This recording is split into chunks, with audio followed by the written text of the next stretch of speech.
আন্দোলনে অংশগ্রহণ করেছে। এখানে সবাই আছে আমাদের কেন্দ্রীয় নেতৃবৃন্দ। আমাদের আফসান ভাই আপনাদের এলাকারই, কক্সবাজার বড় হয়েছে। আমরা সবাই আন্দোলনে অংশগ্রহণ করেছিলাম। এই যে আমাদের শাওন আছে, শাওনের সাথেও ওয়াসিমের আগের দিনও কথা হয়েছে, মানে 15 তারিখে। তো আমরা নিজেরাও আন্দোলন করছি যে আমার রাবার বুলেট লাগছে, আমাদের পাশে কয়েকজন মারা গেছে, আমরা হয়তো বেঁচে গেছি, মানে এমনি আল্লাহ হয়তো বাঁচাই দিছে, আমরা নিজেরাও মারা যেতে পারতাম। তো ওয়াসিমের এই আত্মত্যাগ আমাদের দল তো মনে রাখছে, এবং এই আত্মত্যাগ আমাদের দেশের জন্য। কিন্তু আপনার যে কষ্ট, এটা হয়তো এই কষ্ট হয়তো আমার মা পাচ্ছে না, কারণ আমি তো বেঁচে গেছি। আফসানবার মা কষ্ট পাচ্ছে না, কিন্তু আপনার যে কষ্ট, এই কষ্ট আমরা হয়তো বুঝতে পারবো না।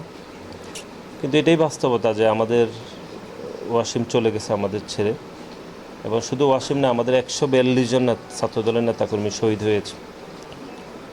তারপরে ওয়াসিম আমাদের ভাই, আমাদের সহযোদ্ধা, সেই দেশের জন্য এই আত্মত্যাগ করছে। এটা আমাদের দেশও মনে রাখবে, আমাদের দল, আমাদের বিশেষ করে আমাদের ভারপ্রাপ্ত চেয়ারম্যান তারেক রহমান এটি সবসময় মনে রাখে, এবং আমাদের যতজন শহীদ হয়েছেন পুরো শহীদদের প্রতিনিধিত্ব করছে। এবং ইনশাল্লাহ আগামী বছর থেকে ওয়াসিমের ছোটোখাটো জীবনী আমাদের পাঠ্যপুস্তকে অন্তর্ভুক্ত হবে, এবং সরকারিভাবেও ইতিমধ্যে ওয়াসিমের বিভিন্ন ব্যবহারিক জিনিসপত্র জুলাই জাদুঘরে নিয়ে নেওয়া হয়েছে। ইতিমধ্যে এগুলা কাজ আমি সহ আমাদের পার্টি করছে, ভারপ্রাপ্ত চেয়ারম্যান এগুলো করছে। কিন্তু এত কিছুর পরও ওয়াসিম যেটি আসল, সেটি হচ্ছে সে আমাদের ছেড়ে চলে গেছে। যেটি বারবার বলতেছিলাম যে আপনি যে কষ্ট পাচ্ছেন সেটি হয়তো আমরা পাচ্ছি না, বা আমার মা পাচ্ছে না, আফসান ভাইয়ের মা পাচ্ছে না, বাচ্চাদের মাও পাবে না, কিন্তু আপনার কষ্টটা আপনিই হয়তো বেশি বুঝবেন, এটাই স্বাভাবিক। তারপরও যে সান্ত্বনা হচ্ছে যে আমরা বেঁচে আছি, আমরা ইনশাল্লাহ আপনাদের পাশে থাকব। তারপরে হচ্ছে সবসময় পাশে থাকবো ইনশাল্লাহ। এবং আমাদের সালাউদ্দিন ভাই গতকালও উনি বক্তব্য দিয়েছে, খুবই আবেগপ্রবণ বক্তব্য দিয়েছে ওয়াসিমকে নিয়ে, আপনারা দেখেছেন ঢাকা বিশ্ববিদ্যালয়ে। তিনি হচ্ছে আমার মনে আছে যে ওয়াসিম 16 তারিখে যেদিন শহীদ হয়েছে সেদিন আমাদের সাথে ওনার পূর্ব নির্ধারিত একটা মিটিং ছিল, তিনি 3 ঘন্টা ধরে মিটিংয়ে অংশগ্রহণ করেন নাই, এতটাই আবেগপ্রবণ হয়েছে। এবং ফোনে উনি আমার সাথে কথা বলার সময় উনি হচ্ছে ওনার মানে ওইখান থেকেই ফোনে উনি কান্না করছিলেন, মানে এতটাই পছন্দ করতেন ওয়াসিমকে।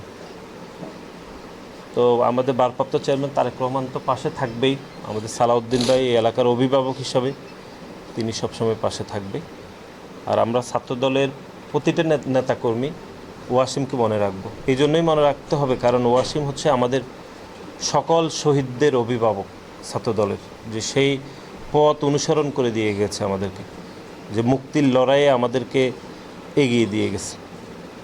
তো আজকে আমরা ওয়াসিমের জন্য কবর জিয়ারত করব। আপনি আমাদের জন্য দোয়া করবেন, আমাদের ম্যাডামের জন্য দোয়া করবেন, ভারপ্রাপ্ত চেয়ারম্যানের জন্য দোয়া করবেন, সালাউদ্দিন ভাইও এলাকার, আপনাদের এলাকার সন্তান, ওনার জন্য দোয়া করবেন। উনি গতকালও আমাকে জিজ্ঞেস করেছিলেন যে আমি যাব কিনা, আমি ওনাকে বলছি যে আমরা রাতেই যাব।